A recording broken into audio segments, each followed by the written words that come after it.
জুলাই গণ অভ্যুত্থানে new York প্রবাসী নেতারা অভিযোগ করে বলেছেন, একটি কুচক্রী মহল শত শত জীবনের বিনিময়ে অর্জিত জুলাই অভ্যুত্থানকে পুঁজি করে প্রবাসেও বাণিজ্য শুরু করেছে। তারা আশঙ্কা করছেন, এর মাধ্যমে প্রকৃত জুলাই যোদ্ধাদের অবহেলা করে ফ্যাসিবাদ এবং এর দোসরদের সুযোগ করে দেয়া হচ্ছে।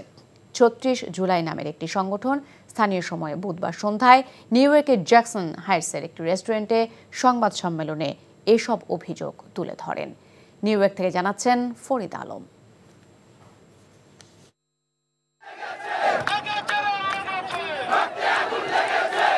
বিগত স্বৈরাচারী সরকারের পতনের দাবিতে যখন বাংলাদেশ উত্তাল, তখন বিশ্বের অন্যান্য দেশের মতো যুক্তরাষ্ট্রের নিউ ইয়র্কেও ছাত্র জনতা স্বৈরাচার হাসিনার পদত্যাগের দাবিতে রাস্তায় নেমে আসে। হাজার হাজার মানুষ ম্যানহাটনের টাইমস স্কোয়ারে বিক্ষোভে ফেটে পড়ে।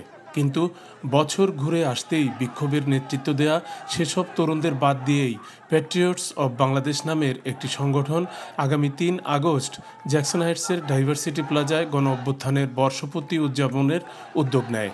কিন্তু সাংবাদিক সম্মেলনে অভিযোগ করা হয়, প্রবাসের প্রকৃত জুলাই যোদ্ধাদের পাশ কাটিয়ে এই অনুষ্ঠান করা হচ্ছে আর্থিকভাবে লাভবান হওয়ার জন্য। প্যাট্রিয়টস অব বাংলাদেশের সাধারণ সম্পাদক কাজী হাসান নিজেই লিখিত বক্তব্যে সংগঠনটির প্রেসিডেন্টের বিরুদ্ধে নানা অভিযোগ করেন। একজন বিশেষ ব্যক্তি জুলাই গণ অভ্যুত্থানকে পুঁজি করে একটি অনুষ্ঠানের আয়োজন করেছেন। এ বিষয়ে আমাদের উদ্বেগের প্রথম কারণ হলো স্বচ্ছতা এবং অংশগ্রহণ। সাংবাদিক সম্মেলনে হাসিনা বিরোধী আন্দোলনের প্রবাসী জুলাই যোদ্ধা আলামিন রাসেল, ফাহাদ হোসাইন, রৌশন হক, তাওহিদ তানজিম, শাহ আহমেদ সোহেল সহ আরও অনেকেই উপস্থিত ছিলেন। আন্দোলনের পবিত্রতাকে বাণিজ্যিকরণের প্রচেষ্টা চালানো হচ্ছে। তৃতীয়ত এবং সবচেয়ে গুরুত্বপূর্ণ বিষয় হলো রাজনৈতিক ঝুঁকি। এই অনুষ্ঠানের মাধ্যমে ফ্যাসিবাদের দোসরদের সাফাই গাওয়ার আশঙ্কা রয়েছে।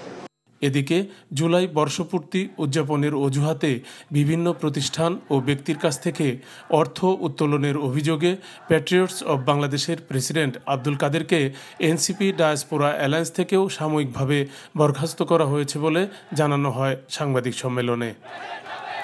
Farid Alam, NTV news, new York, যুক্তরাষ্ট্র। বান্ডেল থাকলে প্রতি সেনমানিতে টাকা বাঁচবে। বিকাশ সেনমানি বান্ডেল কিনে জিতুন প্রতি লেনদেনে।